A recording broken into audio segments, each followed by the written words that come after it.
Bersama saya Rani Artika dengan NIM 1911140191 dari kelas PBS 5A. Baiklah, di sini saya akan menyampaikan materi tentang kepemilikan harta dalam Islam. Simak videonya ya.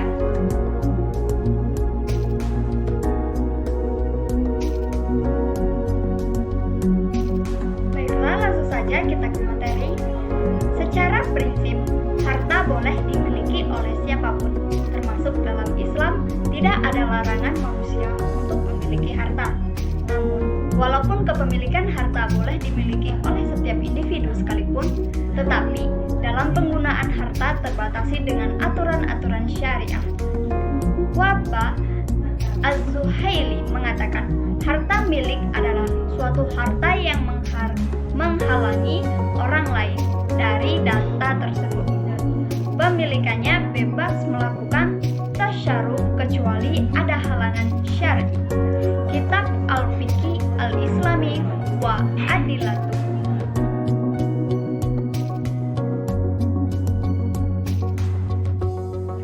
Hak dan kewajiban terhadap harta. Yang pertama, harta kekayaan harus bermanfaat bagi orang lain dan tidak boleh ditimbun saja.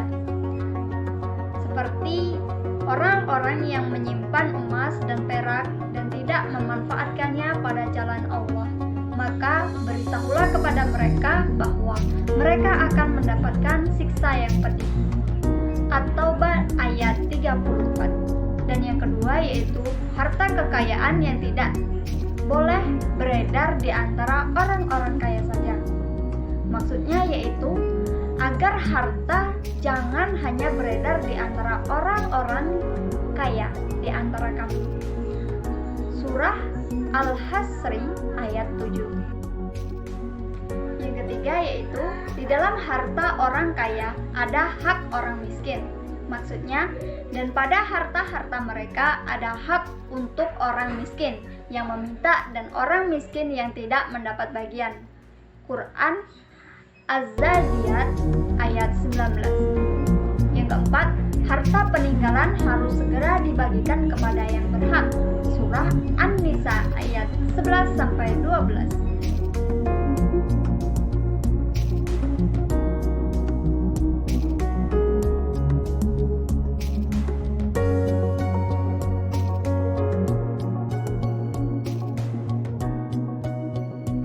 Fungsi harta dalam Islam. Yang pertama yaitu untuk menumbuhkan silaturahmi. Kedua, untuk menyempurnakan pelaksanaan ibadah. Yang ketiga, untuk menyelaraskan kehidupan dunia dan akhirat. Yang keempat, untuk menciptakan generasi yang baik. Dan yang kelima, untuk mengembangkan dan menegakkan ilmu-ilmu. Dan yang terakhir, untuk memutarkan peranan-peranan kehidupan, yakni adanya pembantu dan tuan.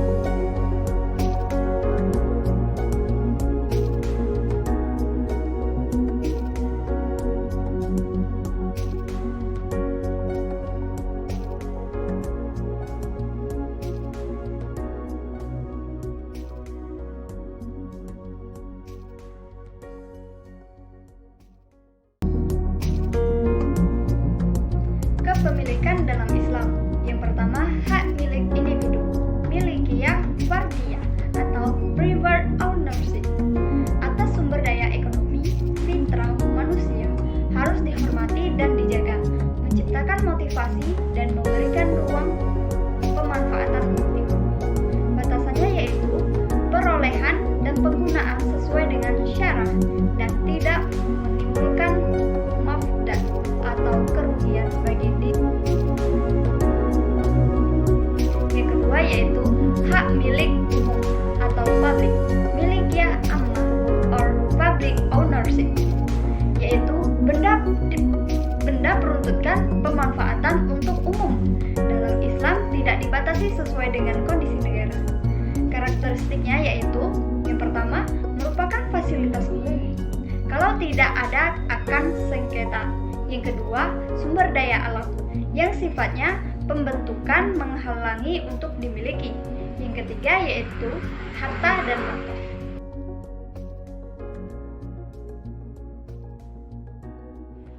Pengembangan materi atau kepemilikan yang diperbolehkan. Yang pertama, bekerja. Yang kedua, jual jual beli. Ketiga, sewa menyewa. Yang keempat, warisan. Yang kelima, pemberian harta. Yang keenam yaitu harta yang diperoleh tanpa pengorbanan harta dan tenaga.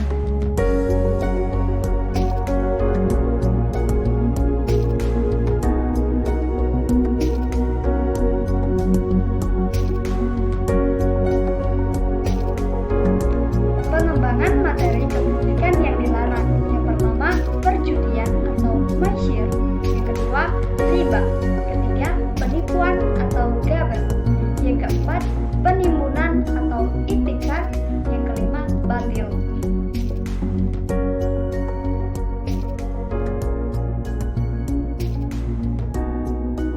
Jenis-jenis kepemilikan.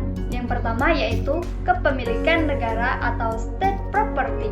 Kepemilikan negara adalah harta yang merupakan hak seluruh kaum muslim, sementara pengelolaannya menjadi wewenang negara. Negara membutuhkan hak milik untuk memperoleh pendapatan, sumber penghasilan, dan kekuasaan untuk melaksanakannya. Yang kedua yaitu kepemilikan umum atau public property. Kepemilikan umum adalah izin syar'i kepada suatu komunitas masyarakat untuk sama-sama memanfaatkan suatu barang atau harta benda yang termasuk ke dalam kategori kepemilikan di sini yaitu benda-benda yang telah dinyatakan oleh asy-syar'i memang diperuntukkan untuk suatu komunitas masyarakat. Yang ketiga yaitu kepemilikan individu property. Kepemilikan individu private property adalah harta yang dimiliki oleh seseorang yang ia dapatkan dengan cara sah menurut Islam dan hak manfaatnya atas harta. Kepunyaan Allah lah kerajaan di langit dan di bumi, dan apa yang ada di dalamnya, dan Dia Maha Kuasa atas segala sesuatu.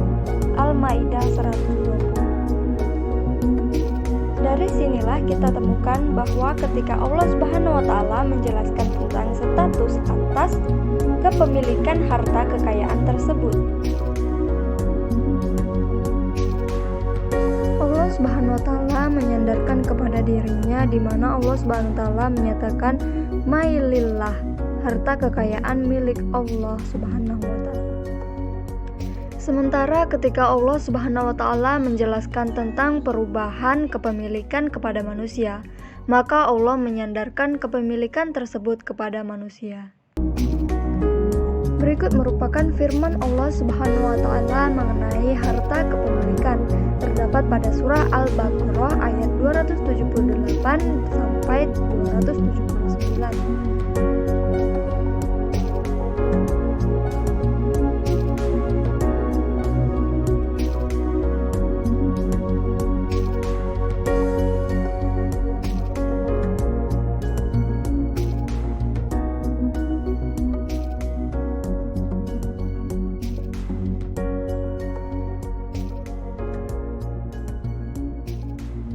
Firman Allah selanjutnya yaitu surah At-Taubah ayat 24.